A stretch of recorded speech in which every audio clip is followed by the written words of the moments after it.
history. It's pretty impressive, you know. And you know, one of the things we talk about is, you know, one of our big lines is, with tradition comes responsibility. And you know, a lot of kids choose to come here because they want to be a part of a program that's won, and they want to be a part of all of that comes with that. And what they have to understand is they are signing on to take the responsibility on to continue that. And we use the term culture a lot, and you know, that's really the freshmen, their biggest thing is they have to understand the culture and kind of, you know, you got to get caught up in it. You know, it's like a big sticky wheel, you know, and here it comes for you, and when it rolls, you roll over. You got to stick to it and keep rolling.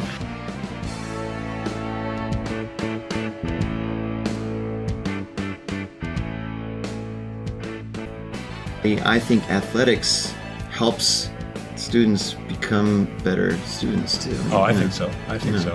With the time management you have to learn and the routine, and I think that the structure of it, I agree. I think athletics is a great tool to let kids kind of grow and mature, especially at this level, at the college level. No matter what sport it is, you know, when you budget the time commitment and the sacrifice for your sport, it forces you to become a more efficient, maybe, student, and someone who has a little bit more mature aspect of what college should be.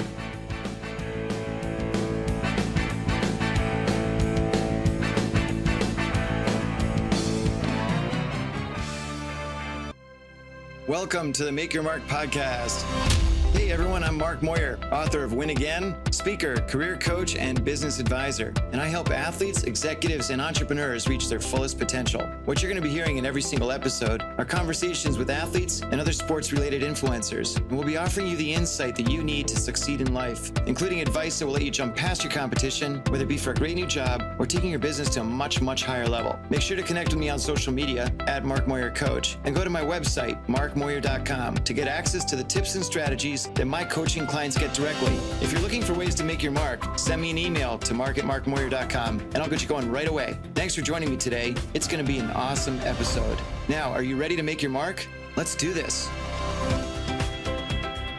Welcome to the Make Your Mark podcast. My name is Mark Moyer, and I'm not broadcasting to you live today from New York City, but instead Colgate University, Hamilton, New York. And I'm super excited to have you on board wherever you're listening. If it's here at Colgate, somewhere else in the United States, or anywhere else on our planet, thank you so much for being here. And I'm so damn excited today because, you know, I just had Dan Hunt, who's the head football coach here at Colgate, on.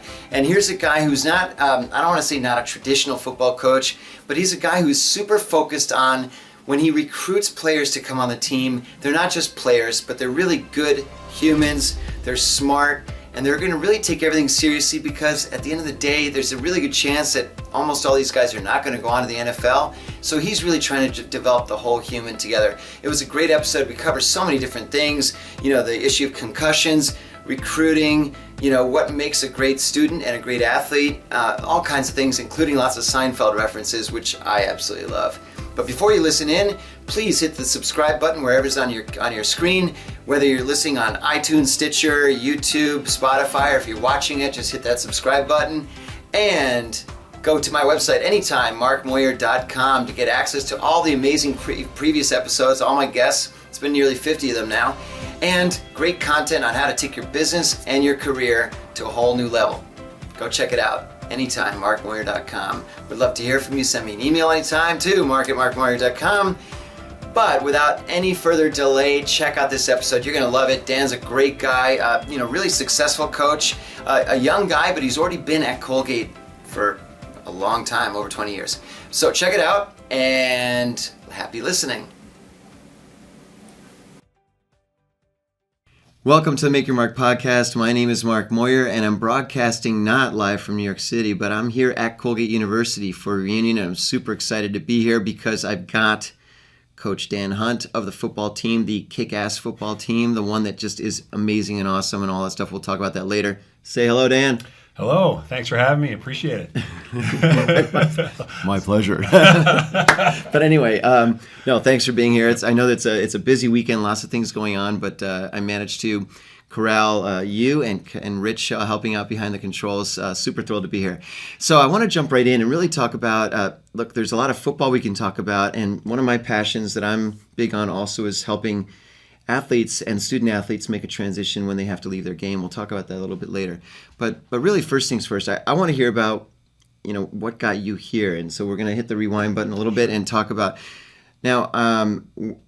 I want to hear you pronounce it, but where did you grow up? I grew up in a little town about 50 miles from here called Canajoharie, New York. Canajoharie. Canajoharie. I kind of had a feeling like that, and it was that, and it's almost like a can of whoop ass. No, yeah. You open up a Canajoharie on somebody. That's right. Anyway, we call it Can Joe for short. Can Joe. All right. And you went to high school there and so forth. I mean, you grew up there and so on. What made you choose in the end, number one, to get involved with sports in general, and number two, football? Sure. Well, I was a 3-sport athlete in high school. I started off as football, basketball, baseball. I was a bigger kid, so like any big kid in Little League, I could hit home runs and do that. But then as baseball got better and you got older, I saw my first curveball and realized it's time to run track. So I became a track athlete instead of baseball once I hit high school. But football and basketball were my two best sports. I'm a taller guy. I'm about 6'6". And then as it came time to choose kind of what sport to play in college, I kind of let the recruiting kind of handle that. I love both sports equally.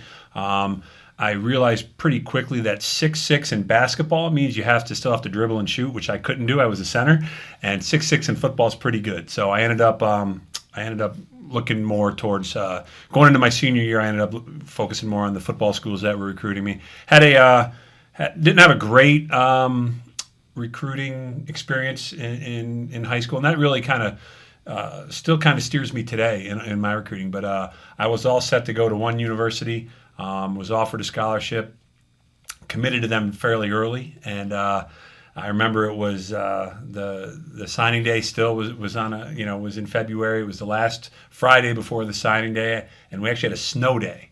So I was home from school, and the phone rang in the middle of the afternoon, which was weird.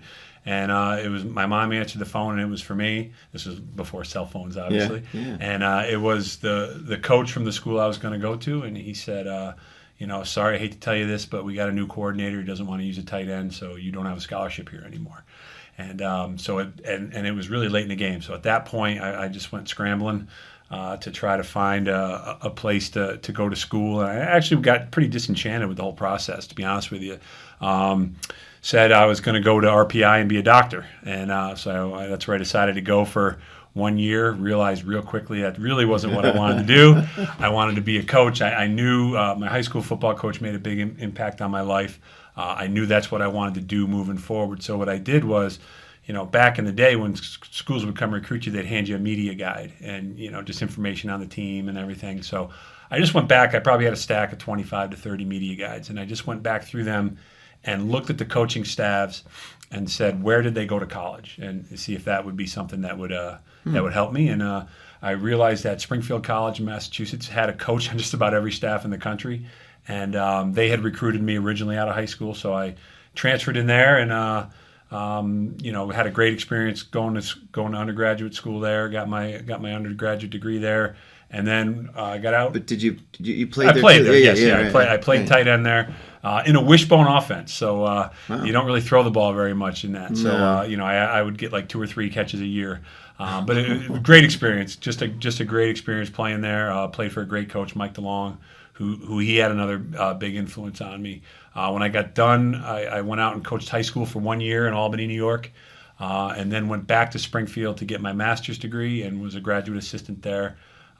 Coached there for 3 years while I got my master's, and then that brings us to 1995 when I got done with my master's degree. Last year. Yeah, right. Right. Well, it kind of was because when I got done. Now I'm looking for that next job. You're looking for maybe a Division I entry-level restricted earnings job.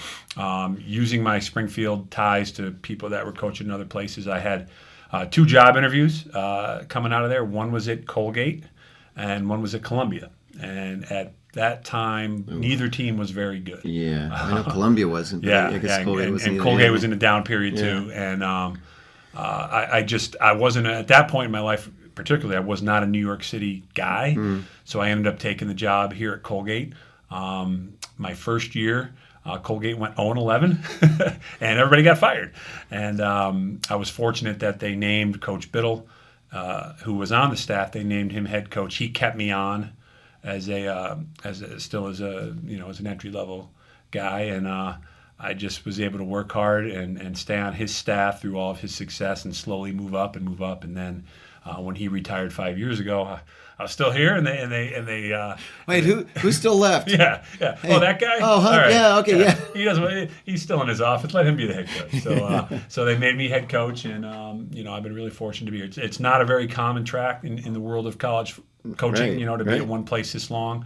I have been able to kind of change my job, change what I do, change what I coach. I've coached a bunch of different positions, worn a bunch of different hats, but been able to live and work here in one spot, and from a family standpoint, and with my wife and kids, and the relationships we've established here, it's worked out really well. Well, and it's great because I know that Alabama called. They tried to get you to go there, Nick Saban, right? And all that stuff, Saban was the second choice. But no, I've certainly had opportunities to go other places, and it's got to be right. And when I got into coaching. Once I realized this was what I was going to do, particularly at the college level for a while, I said, I want to go somewhere and coach somewhere where you work with great kids, and if you do your job well, you can win. I didn't want to go somewhere that couldn't win, and I also didn't want to go somewhere that you don't have to work to win. And right. So this place has been very rewarding in that sense, is that there's enough support here to where you can win. But you got to earn it, and certainly, obviously, as you know, working with people at Colgate, you're working with great people. So it's been a really nice match. Well, and what's great about this particular school is that I remember even back when I was touring it, a long time ago, they had cars back then, and what was interesting was that what struck me was not just the beautiful campus and the academics. Honestly, the academics, when I was in high school, I really couldn't care less about that. I was thinking, yeah, I'm out of the parents' house, I'm here. But what always impressed me is that even though a lot of the focus is on the academics, a lot of focus on athletes and athletics, and not just the varsity sports, but everything, club. Everybody's out being active, and when the sun's out anyway, for 4 days a year. But that was. I'll be honest. I mean, when I first came here from Springfield, even though I grew up about an hour and a half from here, I had never really been here. And I kind of thought the same thing. I heard about the academics. I'll be honest. I was expecting a bunch of nerds running around. Right. And my first day, I came up to the office, and that's exactly what you said. There was intramural basketball going on. There was club sports. There are a lot of athletes here, and that was endearing. So I know exactly what you're saying. Yeah, and it's interesting because I ended up playing rugby my senior year, but I didn't know what the hell rugby was when I first came. I mean, I'd never been exposed to it. So I think it's what's nice about it is that you as an incoming freshman, you have an opportunity to play a lot of different sports. But on top of that, you have the opportunity to bring together. I mean, people, I think, are interested in coming here. It's not just because there's a football team or just because, but it's just a great place to end up and land. And I'm sure that's why you've stayed here so long, too. Yeah. And events like this, like Reunion, when you meet Colgate alums from all different eras, all different walks of life, there's kind of a common... I don't know, common trait in them, and they're just interesting people who strive to be successful, and it's almost like a common gene of all of them. They're the same type of people that you like to stand under a tent with, and whether they played football, basketball, rugby, hockey, doesn't matter.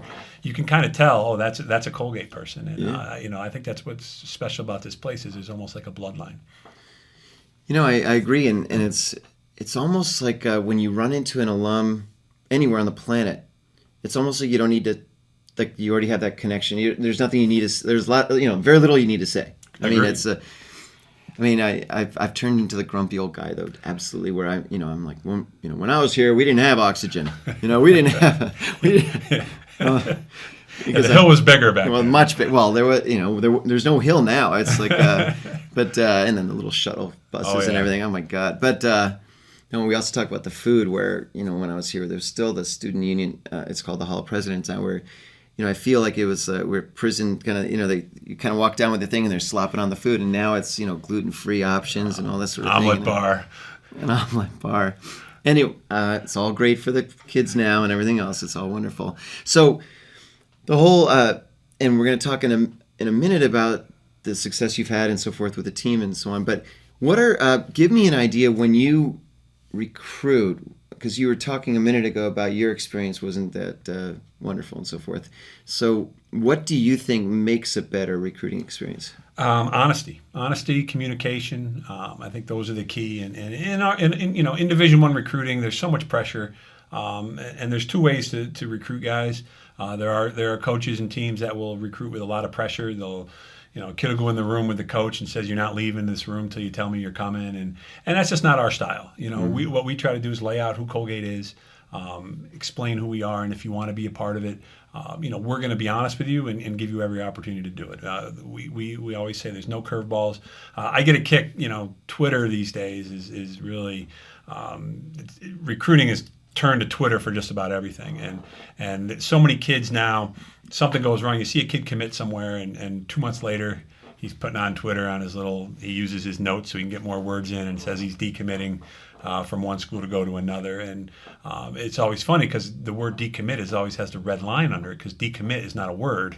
It only exists in the world of recruiting. You can't really decommit. And, it's just, we try to avoid that at all costs. We try to avoid us, saying one thing to a kid. We tell a kid, if you commit to us, we're committing to you.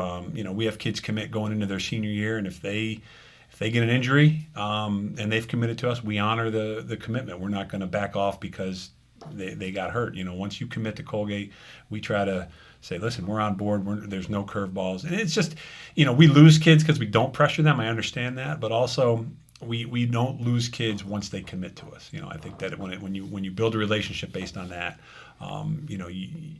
things tend to last. And that's just, a lot of that is because of what happened to me, when I was getting recruited. I keep that in the back of my mind every time I sit down in the living room or my office with a family. And it's worked pretty well. Clearly. And what's interesting when you say that when someone commits, they don't decommit. I think when you find that when there's a young man who decides he wants to come here, it's a lock.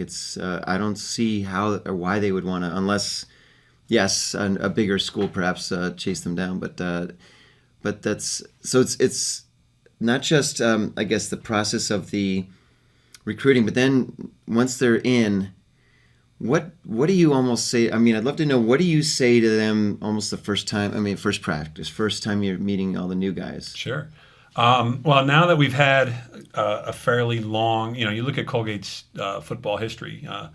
It's pretty impressive, and one of the things we talk about is one of our big lines is, with tradition comes responsibility. And a lot of kids choose to come here because they want to be a part of a program that's won, and they want to be a part of all of that comes with that.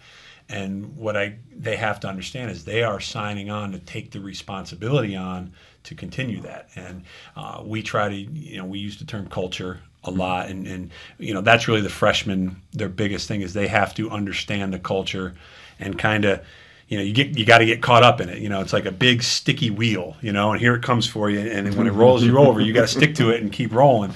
And we always say kids are either going to get it or they're gonna leave, and kids don't leave here. We don't get a lot of kids leaving the program, and now that culture, that wheel just keeps getting bigger, and the culture starts to run itself.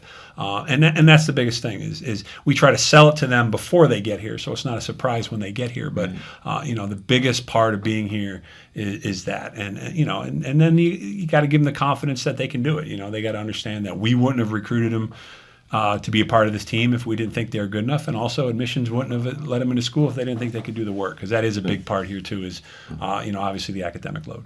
Well, great. I'm glad you brought that up, because it's interesting when when you're 18 or 19, 17, 18, 19, you're at home, you're going to high school, you're playing for coach whoever, but then you come home afterwards, mom or dad has a nice meal for you, they do your laundry, and then suddenly you're here, and you've got coach and his team have their expectations.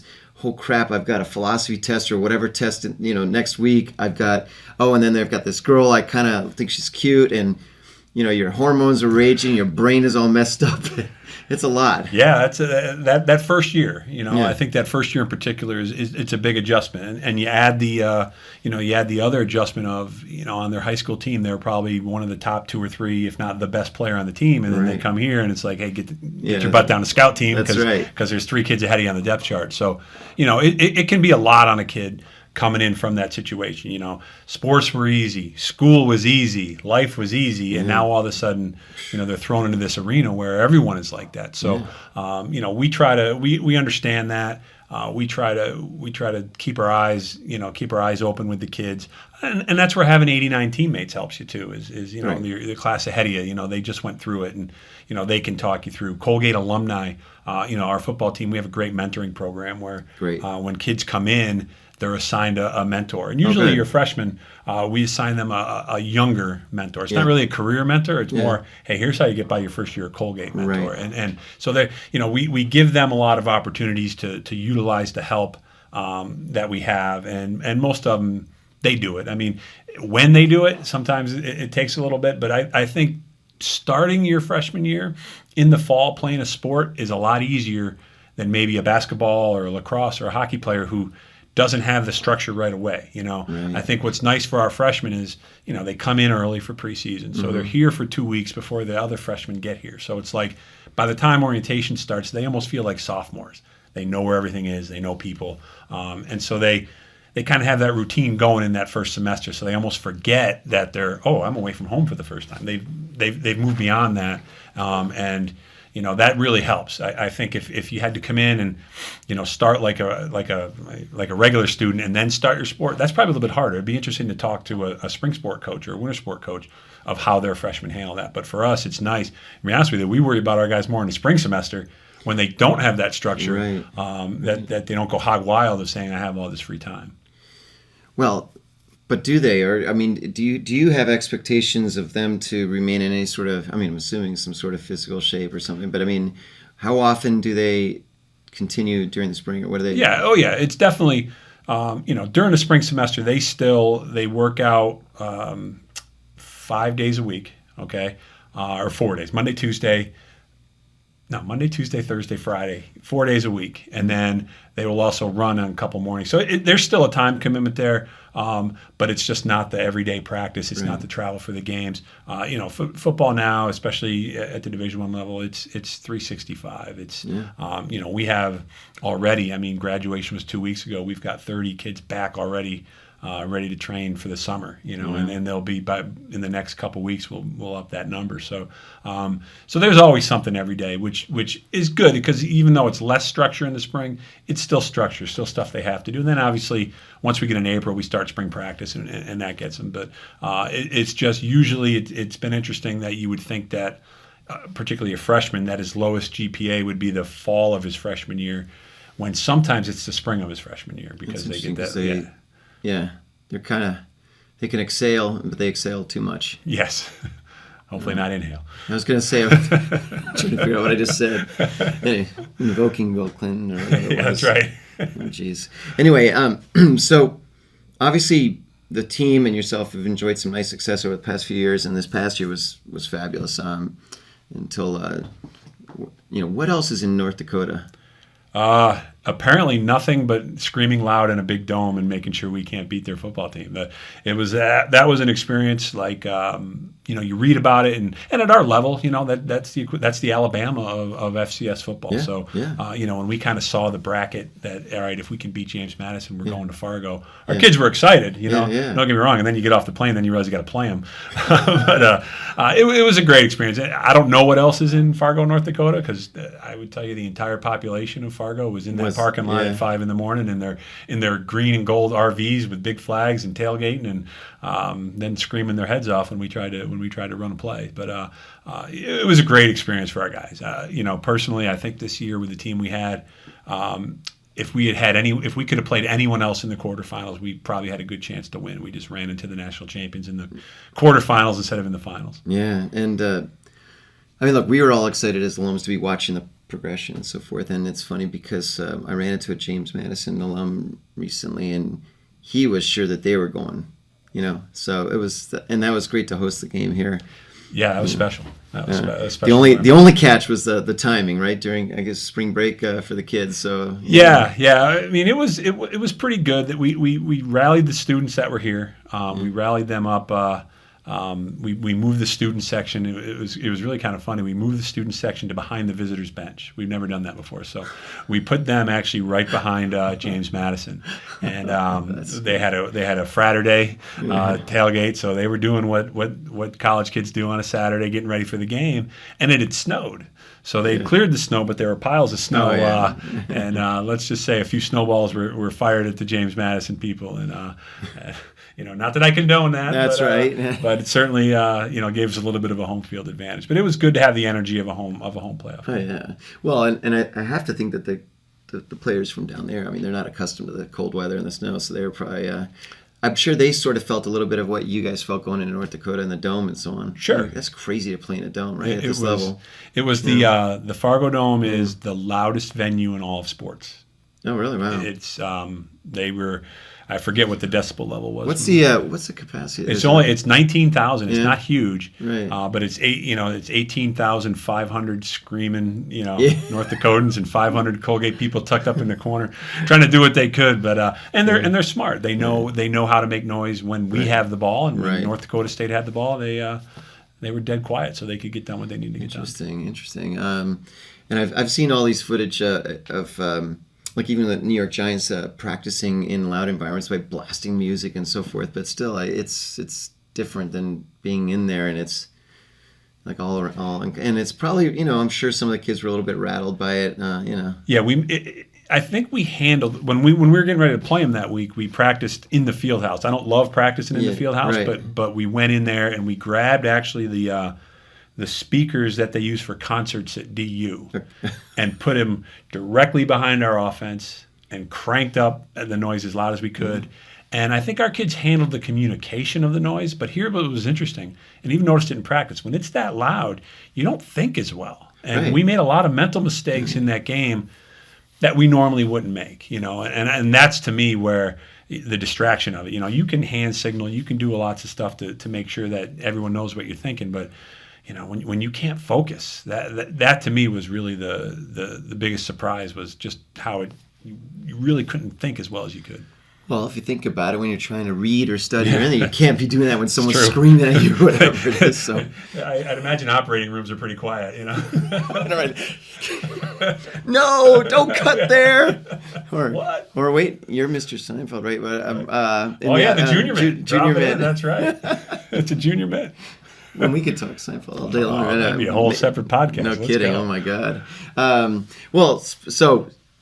So you had this great season though, but obviously though what you have to impart on your players is it was great, but tomorrow's the next day and so forth, right? Yes. And what was refreshing was you do a lot of exit meeting with your kids at different point of the year, and you do some goal setting. And after spring practice this year, I sat down with every player on the team and talked about their individual goals, but also talked about the team goals.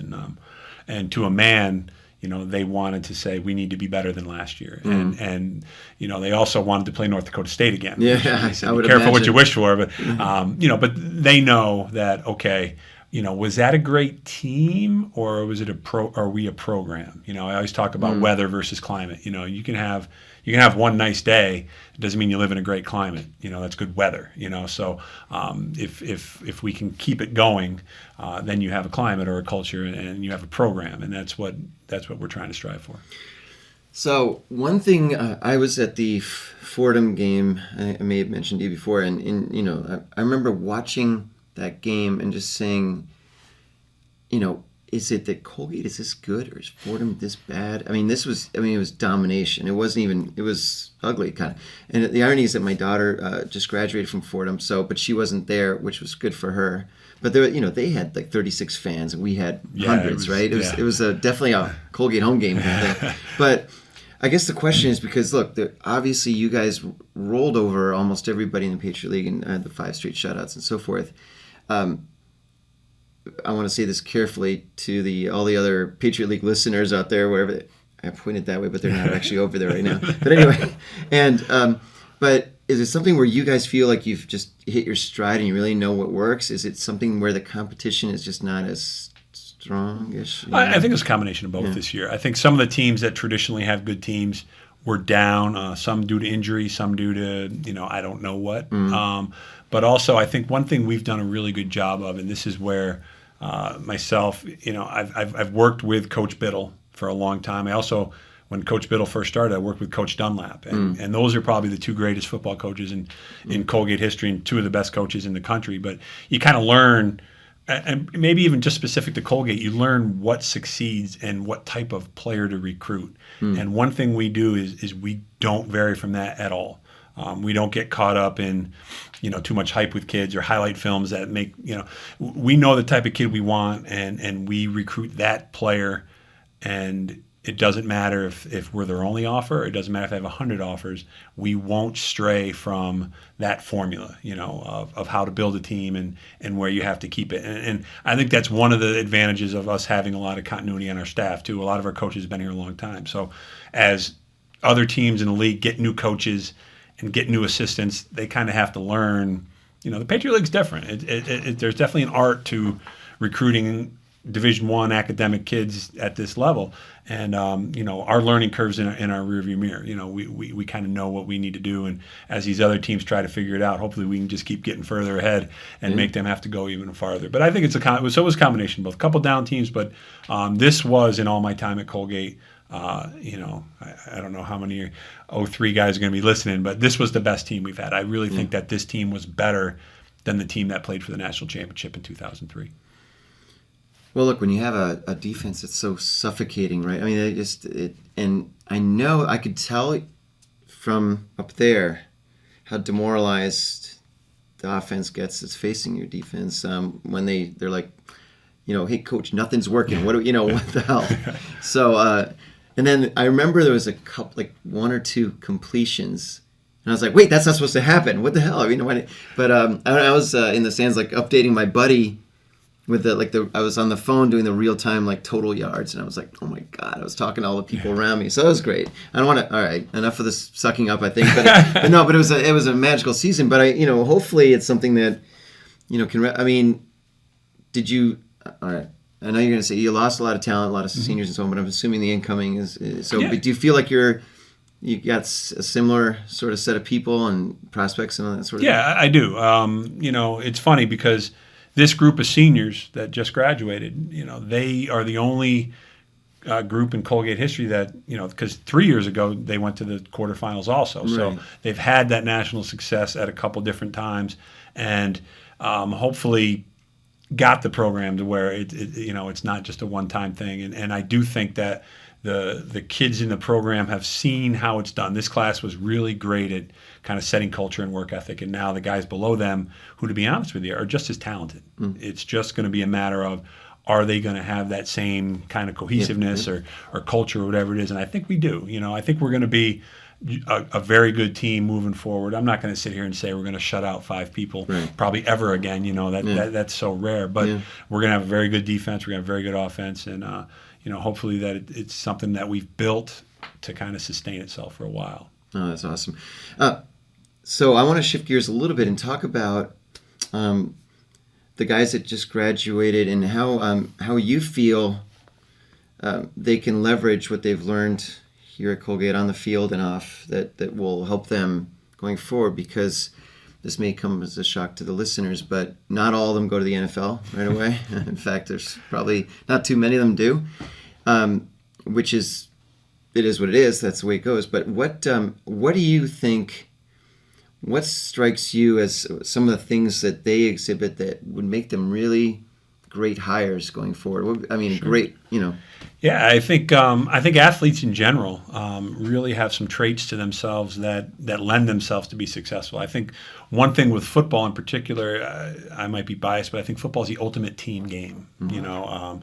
You look at an offense, almost half the players on an offense will go their whole career and never touch the football. Your offensive line, they'll never touch the football, but yet they still play. So I think that being coachable, being a teammate, being able to see goals through adversity. I think all these things that athletes do, and in my world with football do, really lend themselves to life after football. And I think one good thing about being in a school like Colgate, listen, all of my guys want to go to the NFL. They want to do it, but also I think for the most part, the fact that they chose a school like Colgate, they already understand, hey, there's life other than the NFL that they have to be ready for, which is good. Maybe at at an Alabama or Florida, that's probably maybe a little bit harder lesson to teach to kids because they all probably think they're going to go and they all legitimately will have a chance to go. Where here, we might get 1 or 2 a year who have a chance. But so they already kind of come in saying, all right, I need to think beyond the 4 years of college of what comes next. And I think that what you do is really important for athletes. Getting a little bit into your book and starting it off is just, it's got to be hard. And I know you've dealt with professional athletes who've done it even longer and probably have much more level of fame and all that stuff. But being to these kids, being an athlete's their identity for the majority of their life. And now all of a sudden, if you don't ever address it leading up to that day when they're done, sometimes they get hit in the face with it. Well, it's funny. One of the things I mentioned the other day to somebody else is that if you put an athlete in a room full of, we'll say, professionals or executives, something, they're incredibly intimidated. You put them in a locker room, confidence is through the roof. If you put an executive in a locker room, they want to hide somewhere, they're not comfortable, put them in a... So really, to me, as soon as you can get a student athlete understanding that they can transition a lot easier if they understand all the different things they do bring to that table, and they sort of start feeling that confidence that they felt on the field or in the locker room in a professional environment, whatever it is, or if they want to start a business, whatever it might be, that's the key. It's once they get that confidence that they can succeed in something else, sky's the limit. But that's the tough bridge to gap to bridge gap, whatever. Gap, yeah. Okay. And I think that you're right. The other things you listed about what athletes bring, but they also, to me, especially in football, I mean, there's a playbook. It's not easy to, but on top of learning learning all these plays, you've got to be amazingly quick to adapt. You got to right. turn on a dime, and these are all critical things that really work in the business world. That whether it's sales and trading or business development or being in a marketing role or being in a media relations or anything. But if you're one of these people that can do some of these other things, you become incredibly valuable. But what is really valuable that people don't understand is their ability to be coached, to be managed. Because there's a whole lot of managers and supervisors and so on out there that they look at some of the people coming out of college who don't want to be managed. They're too damn good to be, but these, your guys are used to that. They're used to taking direction, and they're used to trusting the direction they get. Right. That's it. So, yeah, I think that's something that I totally agree with you. Is kind of today where we're at. The yes sir is going away. And let's face it, in a hierarchy of business, you need some people who do what they're told and do it well, and that's what athletes do. You said trust. I think that's the, as a leader, as a coach, or if you're a leader in business, obviously you have to be somebody that they can trust that what you're telling them is for their good or is going to be profitable or however you look at it. But an athlete's going to say, you say jump, I say how high. And You're right. I think there isn't a lot of that outside of that world to where I think that's a strength that an athlete can bring to a job situation, particularly a team sport, and put himself ahead. And also, when you play a sport with an opponent, you're right. The situation is going to change. It's not static. It's fluid. If you're a golfer, the hole's not moving. You know what you have to do. No one's going to come running out and try to hit your ball away from you either. But if you're an offense versus defense or a team versus team sport, you don't know what you're going to get. And you have to be able to shift modes and shift your way of thinking. And all of those translate well into life after sport. Well, because even when you're negotiating against somebody, I mean, that's the thing. It's all pivoting. It's all being, sort of quick to understand these things. And to me, I agree. Yes, football is. Well, I'm not allowed to agree about that. I think I got to be more, Switzerland or whatever. Get down the middle now. Let's go. Hit it down the middle. Golf is a team sport. No. But anyway, I think that. Look, I think Colgate, this particular college, university, does a great job preparing kids for life after, right? But what are I mean, is that something that, I mean, you've got so much on your plate to get the team ready. Do you have other people on the staff that do that sort of thing, or do you try to do it, or how's that work? Yeah, I try to do it, and the other group I lean on are our alumni. Our football program has a great alumni base who want to help. We talked a little bit about the mentors that we have. Basically, we take our kids and we will divide them. They will have two mentors while they're at Colgate. Whether a freshman and a sophomore, it's a younger mentor who is, hey, let me help you. Let me help you survive Colgate. Right. Now, get into your junior, senior year when you're starting to think a little bit more about that job transit. What you want to do, what you want your career to be. Now we try to match them up with somebody in that career. And we actually have a full curriculum that our team goes through from freshman to senior year with our alumni and with our career services office, to where they have to think about life after football from day one. Last season, the first thing we did as a group was in career services. Before we practiced, we had a interview training for the upperclassmen and a little bit of self-exploration for the freshmen. We think that's real important. I'm going to go into the living room of a parent that I'm recruiting their son and say, we have their best interests in mind. We're going to help them be prepared. And this curriculum that our alumni and our career services have put together for our kids is really, I don't see a lot of other places doing it, and probably it needs a special place like Colgate to do it. But we put them through from a full calendar from freshman to senior year, and we have all these alumni that want to help. Hey, I have an internship in this field, or jobs. We don't give our players access to that group of people until they've passed all the steps along the way to make sure they're prepared for that. I don't think it does them a service if we just say, oh, you're a football player, here's a job.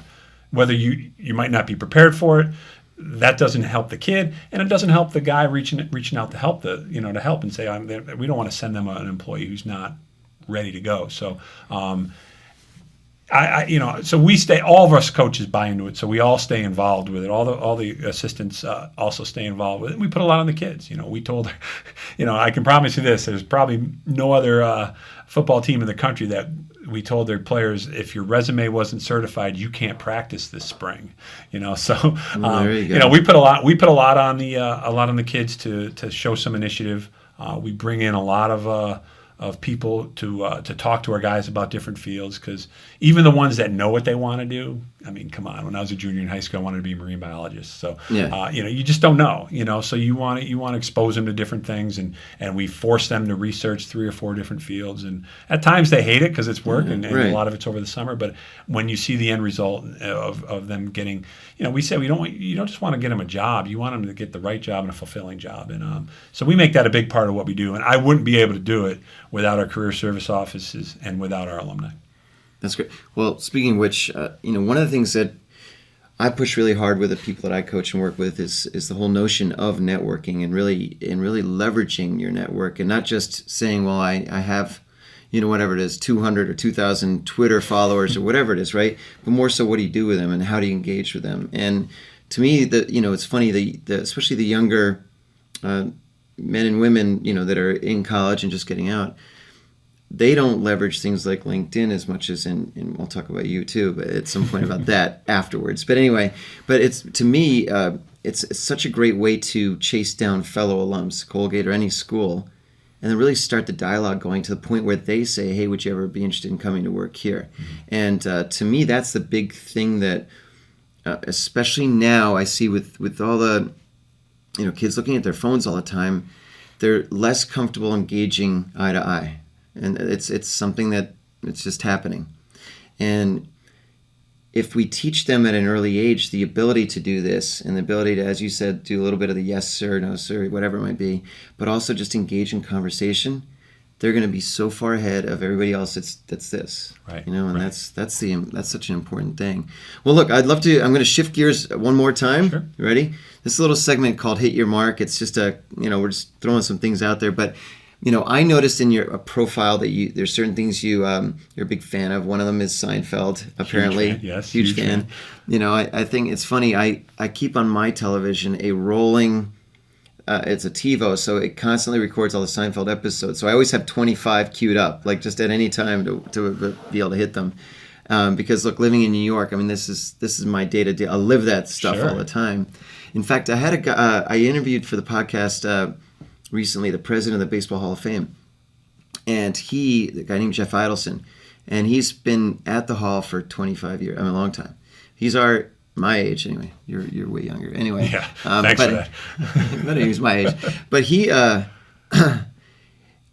actually worked for George Steinbrenner for 5 years. And I said, oh my God, what was that like? You know, I mean, this guy. And I said, all I picture now is George. Hire that man. Yeah, exactly. And then you know. Eat the bread, eat the bowl. And I said, you know, and he said, sure enough, the very first time he met him, you know, George like put his arms on his shoulders and he's like, you know, you're a fine young man from Detroit, right? And the guy's like, no, I'm from Boston or whatever. But he said, first 3 words, or here are my 3 words of advice, rent, don't buy. And he was like, okay, great, you know, but it went on from there. But it's so funny how Seinfeld, the caricatures of all these people are amazing. But what's your favorite Seinfeld? You know, is there a favorite episode? Yeah. I'd say the Kenny Rogers Roasters is an all-time classic for me. That's one of my favorites. I love them all. I have a least favorite episode, the Chinese food restaurant episode. I do not like that episode. It's just, I don't know what it is. There's something about it. That's probably the only one I would flip off of if it came on. But I would say if you were to force me to choose one, either the Kenny Rogers Roasters episode or the where Kramer adopts a mile of the Arthur Burkhardt Expressway. That's another good one. So it's just such a classic show. It widens the highway. Yeah. What was 4 lanes is now 2 lanes of sweet comfort. And you know, it's just the way they tie everything together. You know, in that show, it's just it's brilliant writing. It's brilliant. It's absolutely brilliant. That's fun. Yeah, and like the TV guide, that, and I mean all these things on the subway. With the gyro on the subway. Yeah, oh that's my exactly God. Right. I love that. Anyway, but also I know that you know I looked at it was cute stuff that Colgate has on the website about things you like, don't like, whatever. But what is something you would change if you would change anything about whether it's here at Colgate or the football experience, football team? You know, I think that as you look at higher education, honestly, I do think that something eventually has to get done with the cost. You know, that is something that I think that's on everyone's mind. I think that we got to be careful that higher education doesn't price itself out of being available to a lot of people. As far as football, you know, I think the biggest thing right now with our sport is I feel like it's a little bit under attack. And I think one of the messages I would love for people to understand is football did not invent the concussion.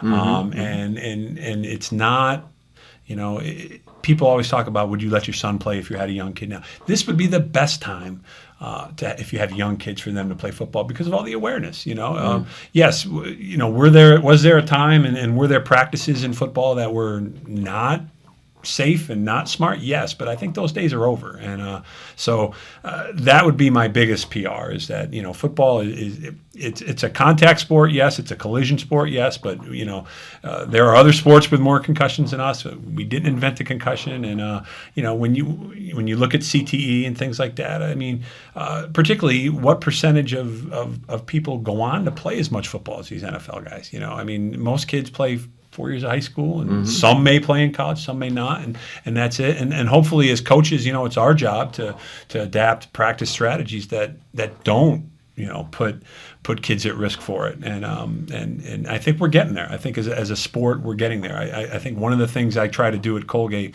and I tell this to our players, is, you know, we want to dispel a lot of the stereotypes about football players. I tell them all when I talk to them. When I first recruit them, I say, you know, you say you're a football player.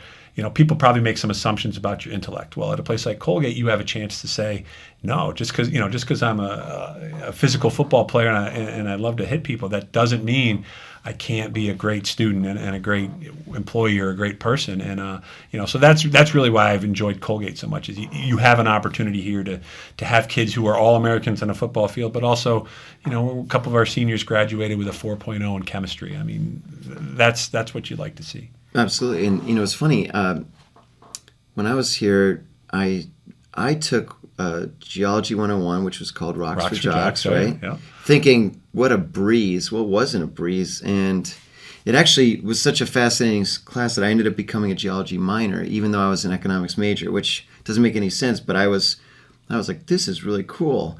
And honestly, it was not an easy sort of discipline, but there were a fair amount of athletes. I mean, look, even back then, I mean, the athletes were incredibly bright. And interestingly, I think athletics helps students become better students too. I mean, I think so. I think so. With the time management you have to learn and the routine, and again, I think that the structure of it. I agree. I think athletics is a great tool to let kids kind of grow and mature, especially at this level, at the college level. No matter what sport it is, when you budget the time commitment and the sacrifice for your sport, it forces you to become a more efficient, maybe, student and someone who has a little bit more mature aspect of what college should be. Well, and just getting the exercise is pretty damn good, right? Get off the couch or whatever, out from in front of the video game. Oh, Jesus, I'm turning into grumpy dad now. Yeah, I'm gonna get off my lawn. Right, exactly. I'm with you, though. So I noticed in there you mentioned you wish you'd invented... Oh, there's a lot of things that, let's see, at that one, what was it? I wish I had invented the... was it the Keurig? Yeah. Right? Yeah. Just as someone who drinks a lot of coffee, that's brilliant. I'm waiting for him to. It's starting to also. I said, why can't they have a cold one that makes juice flavored drink? They're starting to have it. So maybe I should have been an inventor, but Well, you can invent all day long. You need to execute, though. That's right. Because I have all these great ideas too. Yeah. Like a million years ago, I used to think, well, we can control the thermostat anywhere to say 68 degrees. Why can't we do that in the shower? Like, why can't we just type in, I want the water at 86 degrees? Like, why not? Smart. Yeah. And now? Well, I saw it, I know, in the club I belonged to, they had like on the thing, they had like 80, 90, whatever it is, but it didn't work. My thing, too, and along that line is, there should be a law. Okay, every hotel you go to, the hot, cold on the shower should work the same. It should be the same mechanism at every hotel, because there's so many times I've scolded, just 200 degrees because I thought I was making it colder or I'm making it hotter. Holiday Inn and Marriott, get on the same page, will you? So we stop getting hurt. That's funny, and that's true. And then also the shower curtains. There's a whole lot of things. Sure. You know what? If this whole football thing doesn't work out, I think you're onto something. Yeah, we could just sit and come up with ideas and watch someone else do them all day. Or throw them onto Seinfeld. That's Seinfeld right. Part 2 or whatever it is. Remember the bladder, right? The oil, the giant ball of oil. They dropped it out the window. Kramerica was going to save the environment. In his intern. Darren. What do you work for? Kramerica. You don't have a... All right, anyway. You may or may not have a chicken. Yeah. All right. Anyway, so really a couple last questions, and we'll wrap it up. But number one is, if you had the opportunity today, tomorrow, whatever it is, to hang out with 3 people, alive or dead, to have a drink with them, a meal with them, who do you think they'd be? Jimmy Buffett, for sure. Yeah. He's really someone who I don't know what it is. I'm drawn to his music. I'm drawn to his way of lifestyle. life. Tom Landry, as an old Cowboys fan and a fan of football, it's just, he did more for the game than people realize. He really changed a lot. The third one, that's interesting. Howard Stern. Really? Yeah, and not for the... You wouldn't be getting too many words in. No, not for the shock jock part of it, but just... I love I love interviews. Yeah. I think this is a great format, and to listen to him interview somebody. The other stuff you can take or leave, but when he sits down with a Paul McCartney or somebody to listen to the questions he asks and how deep he gets, I'd love to get. There's got to be a lot to him, So I'd love to get behind him. So he would be the third. That'd be a heck of a dinner party. No kidding. And it's interesting, a lot of my guests, they'll say things like, they'll say Martin Luther King, or they'll say, Oprah, or they'll say, but, they're historical figures. Yeah, I'm like, I'd probably pick like George Washington. That'd be pretty cool, right? Someone else said Jesus. I said, well, that'd be pretty cool, but I wouldn't want to, I'd want to ask him about his like soccer. I mean, does he kick like the little stone around or something like that to throw things off a little bit? But, I like yours because mine is McCartney, actually.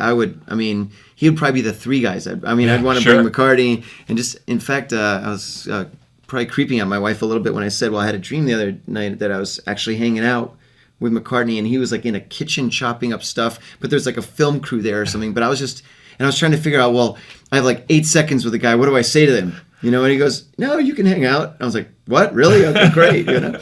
And then I actually met Ringo once, and I had a chance to chat with him briefly at an event where my friend said, you have 30 seconds to chat with him, whatever it is. Don't be an idiot. I think were his words. And I said, well, how am I going to? So with a guy like a Ringo Starr, who's spoken to a billion people and answered, what's your favorite song? So I said, no, the key is to talk about the kids. And then if he's doing like charity stuff. So first thing I did was I said, look, your son Zach, amazing drummer, playing with the Who now. Plays with the Who now. He's incredible. And he's all thank you, all this stuff. And then I said, well, tell me more about your foundation. And so he's like, oh, well, let me. Blah, blah. And so someone was taking pictures, and they took a picture where Ringo is looking at me, and he's totally engaged. Meanwhile, in my head, I'm thinking, how much time do I have left? I have 30 seconds. Oh my God, is my time? I was going to say, Ringo, sorry, you got to stop talking. My time's up. I got to get out of here. Ringo. Oh my God. And then I talked about something else, but then I was starting to really, but I was I was batting last. I was last in line, so I could hang out a little bit, but it was, but usually I'm not really too fanboyish around people, whatever it is, but that would be, he's a Beatle. I can understand. Yeah. When you say a Beatle. Although it reminds me of one other thing real quick. Sure. In New York, there's a bar that I used to go to all the time. It had live music called Rodeo Bar. It was on 27th and 3rd and was there for many years. And one night I was walking by, and I was walking by, and on the door it said, "We have a Beatle playing here, like next or whatever." And I'm like, "What?" Or it was tonight. "We have a Beatle tonight." And I was like, "What?" And turned out it was Pete Best, the original drummer. The original, yeah. And it was Pete Best and his band were playing that night. So no way, what? So I went, and it was incredible. Like he was just drumming, but they had it was like rockabilly and all this kind of stuff. It was incredible. And I was like, how random is that? It is. That was pretty. And that's part of the reason with the Howard Stern thing is because he interviews a lot of musicians, and to hear the stories of Ringo, and actually that one was just on the other day. He had a long interview with Ringo Starr, which was fascinating because his version of a lot of the stories and Paul's version of a lot of stories are a little bit different. Oh yeah, of course. So, just the stories of musicians and how they come up with what they want to write about and what they've gone through. It's really, really fascinating stuff. And music is particularly, I'd probably be right with you at that rodeo bar because the live music is you gain a real appreciation, for someone just like any athlete. I mean, what do they say? All athletes want to be musicians, and all musicians want to be athletes. But to see the craft and see how talented they are, it's incredible. It is. And I was on the way up here. I was listening to music in the car, and I was thinking, well, how hard is it to write like Yesterday or whatever it is? And I'm like, it's pretty. Yeah. Although the story, he woke up one morning and it was sort of in his head. This for Yesterday, but originally it was called Scrambled Eggs. Yes. Yeah. Which is And there was the song. What would you do if I sang out of tune? The original line would you throw garbage at me? Was the next line. This was Ringo just was telling the story the other day, and he said he refused because that's him. He sings that song for the Beatles. He said I refuse to sing that line. And that's when he changed his stand up and walk out. Like things like that. It's just incredible. But I would have loved to have been like in the studio with these guys, hanging out while they're just going like, all right, what do we say next, boys? And what's the next line or whatever it is. Yeah. That's just to see it live happening. And that's one regret I sort of have is that there was no video back then of. Someone should have. Yes, you would love to see. Would have been amazing. See that creative process, no doubt. Well, we could talk for hours about this stuff. Oh, hey man. Maybe later over a beverage or something. But look, thanks so much for being here. I really appreciate it. I mean, you're a great guy, and the school's lucky to have you. I know you love being here, and you're lucky to have Colgate or whatever it was. It's a match made in Hamilton heaven, right? Yeah, exactly. And but thanks so much for being here. All continued success, and I like to talk to people that I feel are the name of the podcast is Make Your Mark. It's all about how you're making your mark, and you're clearly putting your stamp, your mark on this school. So I appreciate everything. Thanks so much, and I really enjoy the book. So everyone should get it too. Right. Oh, right. Oh, yeah.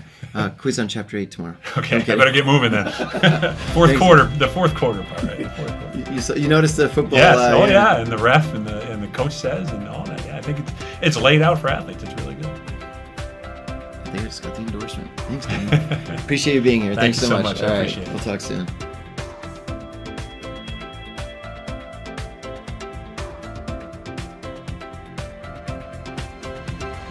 Thanks so much for joining us today on this episode of Make Your Mark podcast. The goal of the podcast is to help you find ways to make your mark, to succeed in life, and to jump past your competition. Be sure to leave me a review on iTunes and Stitcher, and subscribe to be the first to hear new episodes. If you're looking for ways to make your mark, send me an email, mark@markmoyer.com, and I'll get back to you right away. Thanks again for listening, and we'll see you next time.